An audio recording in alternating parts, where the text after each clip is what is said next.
Assalamualaikum warahmatullahi wabarakatuh.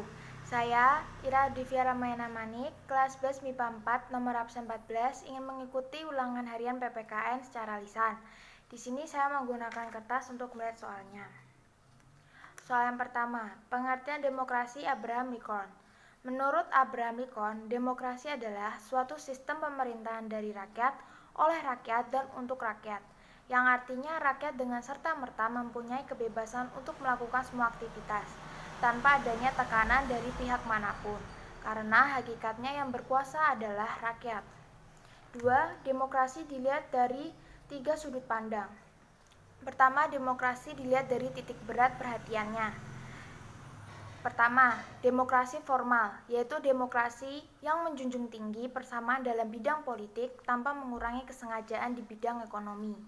Kedua, demokrasi material, yaitu demokrasi yang menjunjung tinggi persamaan dalam bidang ekonomi dan kurang memperhatikan persamaan dalam bidang politik. Dua, demokrasi dilihat dari ideologi yang menjadi landasannya.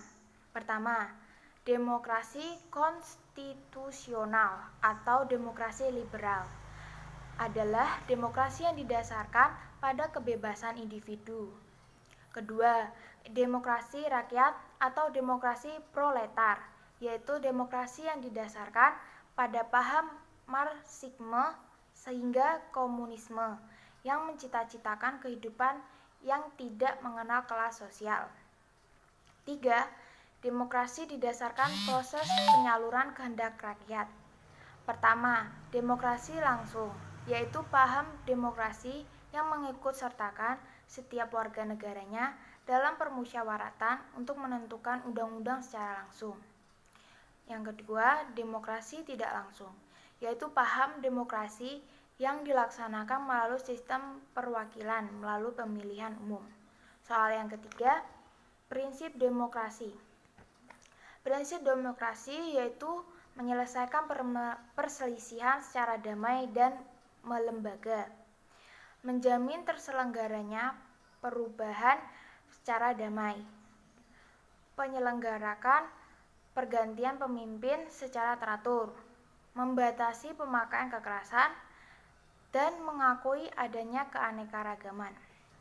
Soal yang keempat, beberapa indikator suatu negara dapat dikatakan negara demokrasi menurut Alvan Goffard, yaitu yang pertama, akuntabilitas di mana setiap jabatan harus dapat dipertanggungjawabkan. 2. Rotasi kekuasaan secara teratur dan damai. 3. Rekrutmen politik yang terbuka di mana setiap orang memiliki peluang yang sama untuk mengisi suatu jabatan.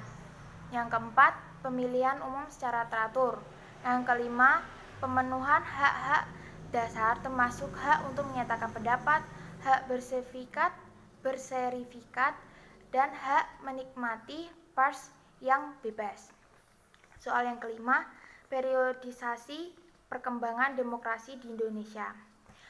Dalam sudut pandang normatif, demokrasi merupakan sesuatu yang secara ideal hendak dilakukan oleh sebuah negara. Dalam perjalanan sejarah bangsa Indonesia, secara normatif kita menganut prinsip demokrasi. Hal ini dapat dilihat dalam ketentuan.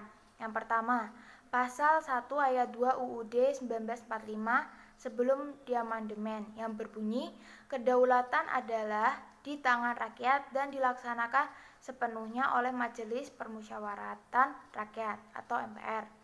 2. Pasal 1 ayat 2 UUD 1945 sesudah diamandemen yang berbunyi, kedaulatan berada di tangan rakyat dan dilaksanakan menurut UUD. Yang ketiga, Pasal 1 ayat 2 UUD 1945 RIS yang berbunyi, kekuasaan kedaulatan RIS dilakukan oleh pemerintah bersama-sama DPR dan Senat. Yang keempat, Pasal 1 ayat 2 UUD 1950 yang berbunyi, kedaulatan rakyat Indonesia adalah di tangan rakyat dan dilakukan oleh pemerintah secara bersama-sama DPR. Sekian dari saya. Maaf apabila tutur kata yang kurang berkenan. Terima kasih. Wassalamualaikum warahmatullahi wabarakatuh.